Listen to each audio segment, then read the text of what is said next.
You know, one of the great illusions of our time is that understanding people requires some kind of complex psychological analysis, a degree in behavioral science, or years of intimate connection. That's not true.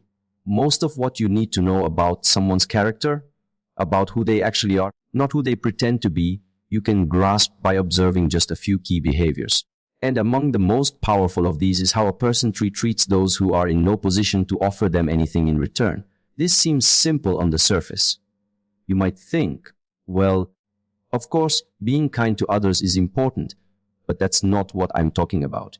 I'm not referring to social niceties or polite manners. I'm talking about an existential signal, how someone interacts with people who are, in that moment, completely powerless in relation to them. A waiter, a janitor, a child, an animal, even a stranger who drops their wallet in the street. These interactions aren't trivial. They're diagnostic. You see, when you strip away status, when there's no incentive to be kind, when there's nothing to gain, then the truth comes out. Why? Because kindness without a reward is the purest form of who a person is. If you help someone only when there's a social payoff, or if you're polite only when it maintains your reputation, that's not morality. That's strategy. And there's a vast difference between the two. Let me be clear. This isn't about being soft. It's not about turning into some kind of virtue, signaling caricature. It's about seeing that at the base of any developed character lies a certain reverence for the dignity of others, especially those who can't defend themselves or return the favor. And if you want to know the moral fabric of a human being, watch how they treat those who have no leverage. In psychology, we call this behavior under asymmetrical power dynamics. When someone has power, whether emotional, financial, or social, they have the opportunity to act either with restraint or exploitation. That's the testing ground. Does someone abuse the space their power gives them? Do they mock, dismiss, or ignore? Or do they lean into compassion, respect, and measured response? The answers to those questions matter more than 1,000 speeches or good intentions. Now, this principle doesn't just exist in theory. You can observe it everywhere.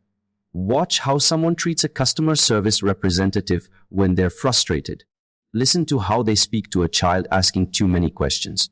Notice their tone when they talk to someone they consider beneath them. It's in the details.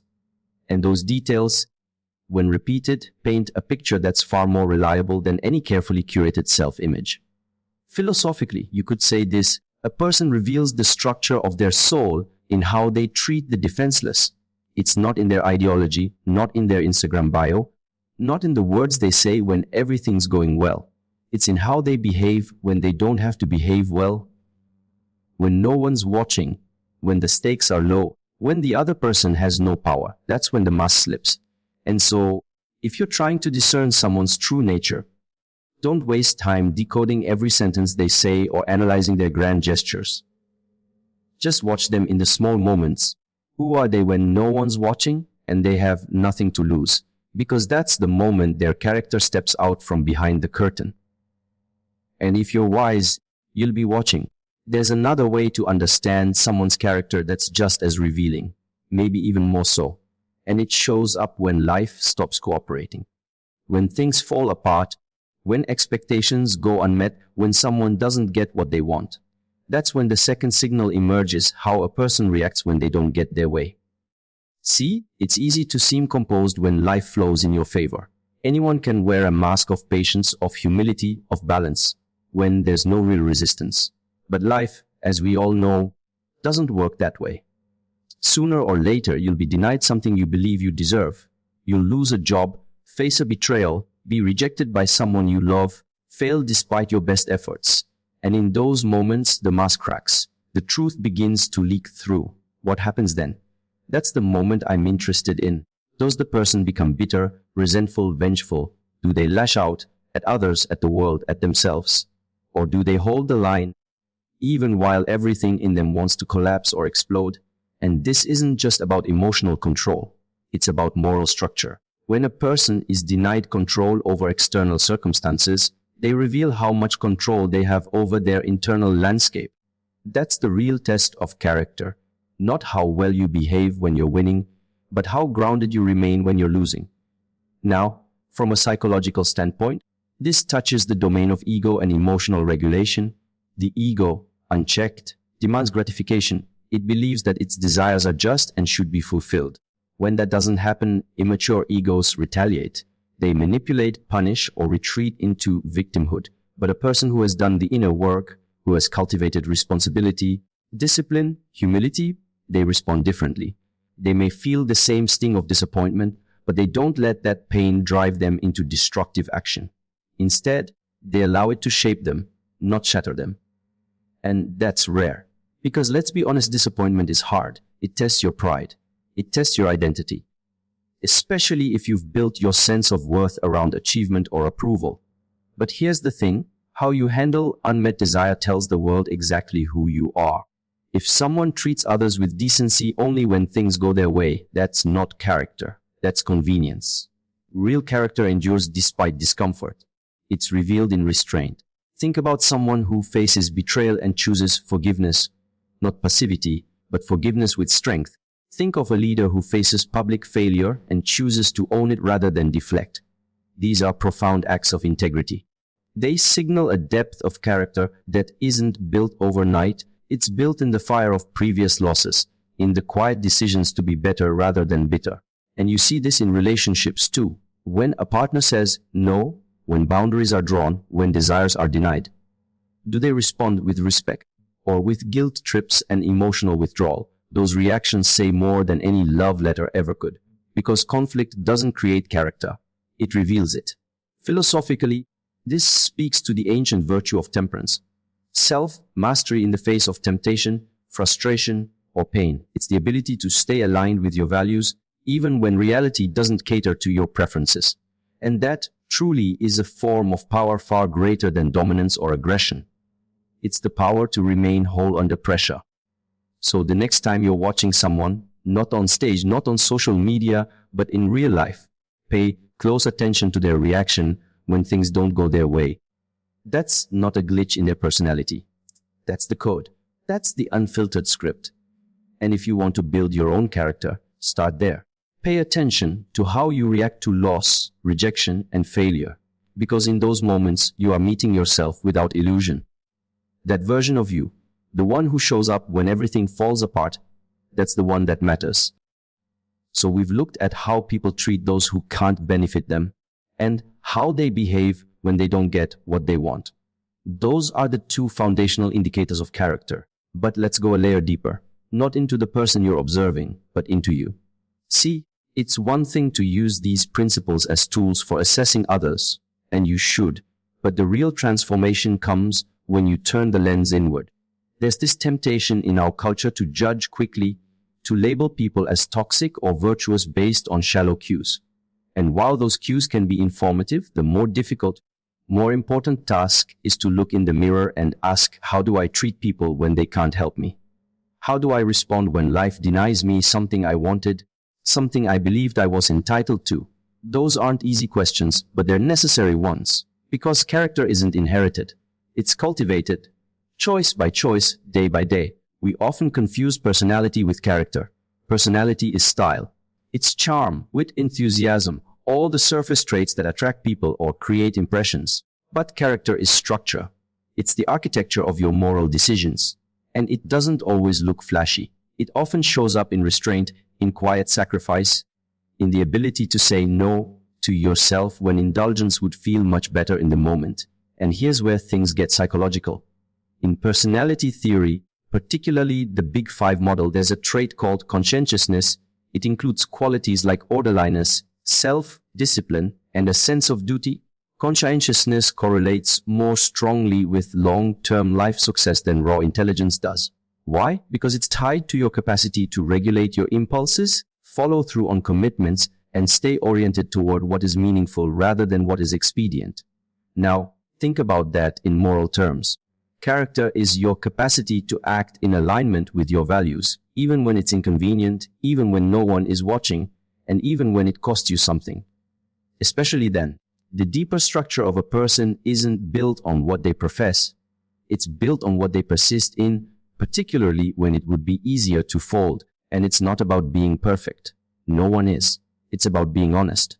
Honest enough to confront the parts of yourself that are petty or reactive or entitled, and then do the work to discipline them, not suppress them. That leads to resentment, but refine them in the same way a blacksmith tempers steel. You don't get strength without fire, and most people, if they're honest, avoid that fire. They choose distraction over introspection, justification over correction. But that comes at a cost. You may protect your ego in the short term, but you lose something deeper, your integrity, your peace. This is where philosophy meets action. The Stoics used to say, you don't control external events, only your responses. That's not a cute quote. That's a battle plan for building yourself into someone capable of bearing life's weight without collapsing. And if you can do that, if you can look in the mirror during your worst moments and say, I still chose discipline, I still chose dignity, then you are becoming the kind of person who doesn't just have character, but is character. And so, to bring it all together, if you want to see someone's true nature, don't listen to their speeches or their intentions. Watch them in the margins, in the little invisible acts, in how they respond to power and pressure. And above all, turn that gaze inward. Because at the end of the day, the most important character you'll ever judge is your own. And the world doesn't need more perfect people. It needs more honest ones. Now, after observing how someone treats the powerless and how they respond when denied what they want, there's a natural tendency that starts to creep in, a kind of subtle arrogance. You begin to believe you can see through people, that you've cracked some code and now have the moral license to pass judgment. But that's a trap, a dangerous one, because the moment you start using these insights to elevate yourself above others, you've already missed the point. See, the purpose of discernment is not condemnation, it's understanding. It's not to divide the world into saints and sinners, but to grasp the complexity of human behavior so that you can navigate relationships more wisely, more compassionately, and more responsibly. The goal here isn't to catch people failing. Everyone fails. The goal is to learn who someone really is, and equally who you are when you're faced with the truth of someone else's imperfection. We all want to believe we're good judges of character, but character itself is nuanced. People carry wounds you can't see, trauma that shapes their tone, their hesitations, their fears. Some people lash out not because they're cruel, but because they've been taught that silence makes them invisible. Others withdraw not out of arrogance, but because they learned long ago that vulnerability is punished. That doesn't excuse behavior, but it does frame it. And framing matters. If all you're doing is judging without understanding, then what you're exercising is not wisdom, it's superiority. You become the kind of person who sees weakness as flaw instead of as pain. And that's not character, that's ego in disguise. Now, that doesn't mean you tolerate everything. Boundaries are essential. You don't let destructive people hijack your peace or erode your values. But there's a difference between setting a boundary and sitting in judgment. And if you can't tell the difference, you're likely doing more harm than good, even to yourself. What we're after is discernment with humility, the ability to see someone clearly without assuming the position of moral authority. Because if you're honest, you'll recognize your own failures in others. You'll remember moments where you weren't at your best, when you treated someone poorly, or collapsed under pressure, or acted out of fear rather than principle. And if you can remember that, not just intellectually but emotionally, it creates a space where judgment gives way to insight. This insight then becomes a tool, not a weapon. It helps you build better relationships. You stop confusing charisma with character. You stop assigning trust to people based on how they make you feel and start assigning it based on how they act when no one's rewarding them for it. You start recognizing red flags for what they are, not challenges to fix, but patterns to observe. And when you do that, you move from naive idealism into mature awareness. And something interesting happens when you start applying this principle inward as well. You begin to hold yourself to the same standard. You stop excusing your own lapses as just having a bad day, while condemning others for theirs. You develop what the philosophers called self-accountability, which is the cornerstone of ethical maturity. It's not about being harsh with yourself. It's about being honest, brutally honest at times, because you can't build a life of substance if you're lying to yourself about who you are and what you're doing. So, Don't use these tools to judge recklessly. Use them to see more clearly. And in that clarity, don't forget to bring grace toward others and toward yourself. The point of all this is not to become superior. It's to become wiser. And remember, this understanding is not weakness. It's strength restrained by wisdom. Use it well. When you start to understand these two markers, how someone treats the powerless and how they respond to frustration, you begin to see just how essential they are, not just in theory, but in real everyday life. This isn't abstract philosophy. It's the difference between building a life that thrives on integrity and trust versus one that crumbles under disappointment, betrayal, or self-deception. And nowhere is this more obvious than in the relationships we choose, romantic, personal, or professional. Let's take love, for example. At the beginning of a relationship, everything feels ideal. Attraction is high. Energy is up. Everyone is presenting their best self. But those first few weeks or months are not the test of character. They're the honeymoon of perception.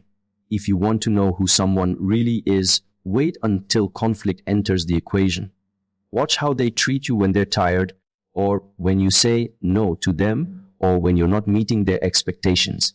Do they remain respectful, or does the warmth disappear as soon as their desires are challenged? In relationships, character determines everything. It's what sustains love after the spark fades. It's what builds safety, the kind that allows vulnerability to exist without fear of being punished for it. And if you're not evaluating someone based on their consistent behaviors, how they act in moments of power and pressure, you're not building a relationship, you're building a fantasy, and fantasies break. The same applies in friendship. A friend who flatters you when you're succeeding but disappears, or worse, resents you when you're struggling is not a friend. They're an opportunist. You can find out very quickly who truly values you by seeing how they behave when your life stops being convenient for them. That's not cynicism. That's clarity. And let's not overlook leadership. Whether you're running a business, a classroom, or a home, your leadership is a direct reflection of your character. You don't lead effectively by demanding respect or projecting authority. You lead by embodying the very virtues you expect from others. That means being kind without being weak, firm without being cruel, and consistent even when it's difficult. People follow who you are, not what you say. And the moment they sense a disconnect between your values and your behavior, they stop trusting you, even if they keep following you. Character, then, becomes the filter for decision-making. It influences who you hire, who you confide in, who you commit to, and who you walk away from. It also dictates how you show up when no one else is holding you accountable. And here's where the challenge becomes personal. Are you the kind of person others can count on when they're weak or when they disappoint you? Are you reliable not only in your competence, but in your decency? We often talk about the need to surround ourselves with the right people, but you can't attract what you don't embody. If you want trustworthy, honest, grounded people in your life, you need to start by being one. And that means living out the very character traits you're looking for in others consistently, not just when it's convenient. So whether you're choosing a partner, a friend, or a business ally, don't be swayed by charm, eloquence, or credentials. Watch for those two signs. How do they treat people they don't need? How do they act when they're denied what they want? And just as importantly, ask yourself the same questions. Because every relationship you build will rise or fall on the character that sustains it. And if you fail to take that seriously, you'll pay for it. Not immediately, but eventually and deeply. Character is not a luxury in love, friendship, or leadership. It's the foundation. So build your life brick by brick on what's real, not what looks good. And finally, perhaps the most uncomfortable part of this entire conversation, you can't hide your character forever. Not from others. Not from the people closest to you, and certainly not from yourself. You can construct an image. You can carefully curate your behavior in public, polish your words, manage your emotions, present yourself as disciplined, empathetic, morally sound. And for a while, it might even work. You may gain respect, admiration, even power. But character has gravity. It eventually pulls everything else, your choices, your relationships, your identity, down to its level. This is because your character is not something you project. It's something you express unintentionally, habitually, and most often when you're under stress. In high-stakes situations, when you're exhausted or cornered or exposed, your true nature leaks through. And in those moments, all the cleverness in the world won't save you, because the world responds to who you are, not who you pretend to be. From a psychological standpoint, you could say that the unconscious always wins. If you've neglected your inner structure, if you've patched over resentment with charm, or covered your entitlement with politeness, those cracks will eventually widen. And they don't just affect you. They affect everyone around you. Character isn't just about you living a meaningful life. It's about whether others feel safe around you. Safe to trust, to grow, to be vulnerable. And if your integrity isn't solid, people will feel it, even if they can't explain why. That's why the work of building character is so deeply personal. It's not performative. It's not something you do for people. It's something you do within yourself so that your presence in the world becomes trustworthy, automatically, unforced, enduring. And philosophically speaking, this brings us to the ancient concept of arete, the Greek idea of living in excellence, not excellence in status, but excellence in being. That means aligning your behavior with your highest values, acting in truth even when it hurts, resisting the pull of immediate gratification in favor of long-term purpose. And that's hard. It requires sacrifice, but not the sacrifice of your happiness, rather the sacrifice of your illusions. Illusions like, I can fake it and still get what I want, or as long as no one finds out, it doesn't matter. Those are the lies that eat away at your soul, not dramatically, but slowly, quietly, until one day you look in the mirror and don't trust the person looking back. That's the real cost of ignoring character. Not just broken relationships, or damaged reputations, or lost opportunities, but the deep, aching knowledge that you've become someone you can't respect. And respect for yourself, earned honestly through effort and integrity, is the foundation of every meaningful thing in your life. Lose that, and everything else becomes hollow. But the good news, if there is one, is that character is always under construction. No matter your past, no matter what you've done or failed to do, every moment is a chance to rebuild. To say, I was careless there, I was weak, I compromised something important, but I'm not going to live that way anymore. That shift from blind momentum to conscious ownership, that's where character begins. Not in grand gestures, but in daily decisions. So here's the final challenge: stop asking how you appear. Start asking who you are when no one's looking. What decisions do you make when there's no applause? What standards do you hold when there's no reward? Because you will live with the consequences of your character long after the crowd stops clapping. And in the end, it's not your image that defines your legacy. It's your substance.